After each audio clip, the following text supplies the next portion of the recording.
TV Bangla. আসুন দেখে নিন আজকের খবর।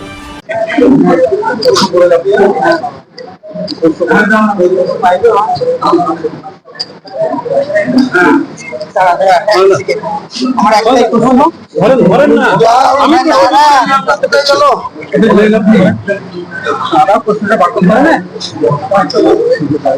তাড়াতাড়ি করো,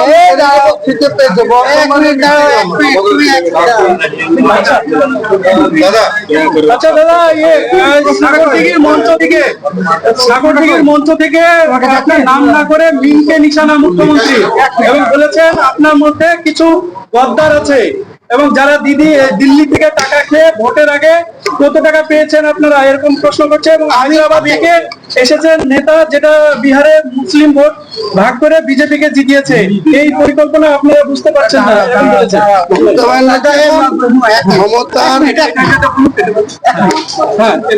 আগামীকাল শুক্রবার নামাজ পড়ার দিন, যা বিজেপি আর কংগ্রেস সাথে হায়দ্রাবাদের হাঁদাটা আর এখানের ভোঁদাটা আপনাদের উস্কে দেবে। ছোট ছোট ছেলেরা চলে যাবে, আর সিবিআই নয়তো এনআইএ নয়তো পুলিশ এদের গ্রেপ্তার করে নেবে। তখন আপনাদের আম যাবে, ছাড়াটা যাবে।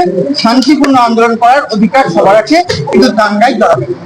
কি বলে মুখ্যমন্ত্রী মমতা বন্দ্যোপাধ্যায় পাগলের প্রলাপ বকছে, যেখানে মুখ্যমন্ত্রী পুলিশ মন্ত্রী সর্বময় ক্ষমতা দখলকারী, সেখানে জঙ্গিপুরে কেন দাঙ্গা হয়েছে?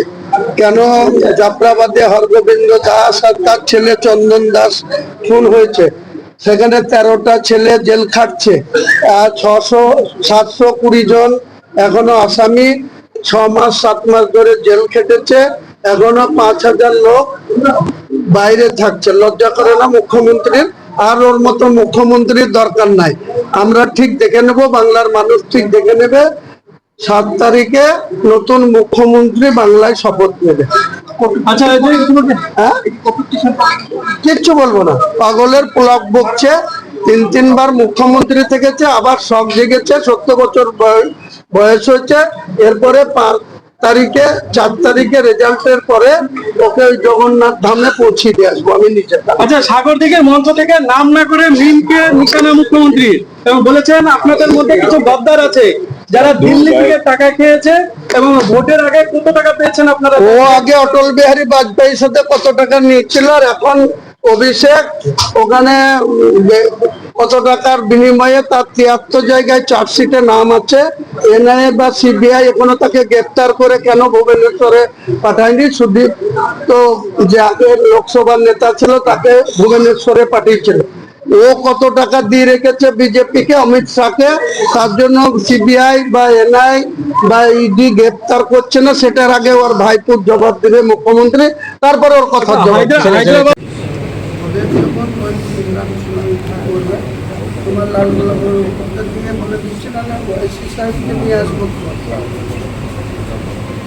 বললাম তো আমি তো ওই আগে প্রাথমিক যে প্রক্রিয়া সেগুলো করো, তারপরে সব আমি তারিখটা আসেন আজকে। আমাদের তো বোধ হয় এতে লালবাগে না জঙ্গিপুর হবে না, লালগোলা হ্যাঁ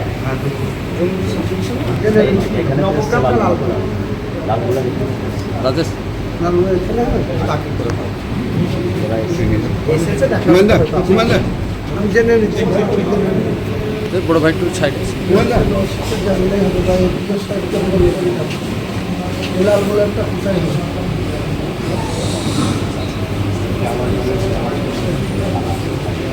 এখানে হওয়া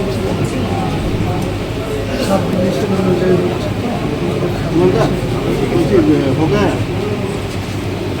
नॉमिनेशन हो गया, प्रोसेस चल रहा है भाई, काम चल रहा है। मतलब क्या कहना है, क्या कहना है, क्या करूँगा? इलेक्शन प्रोसेस में है, चल रहा है।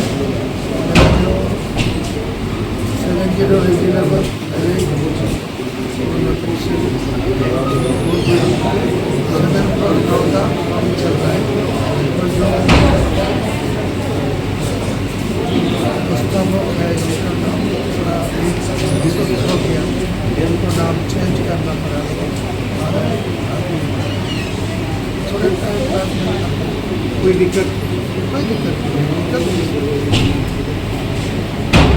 ऑफिशियली पेपर्स वर्क का काम है, कोई दिक्कत तो नहीं होना चाहिए। होगा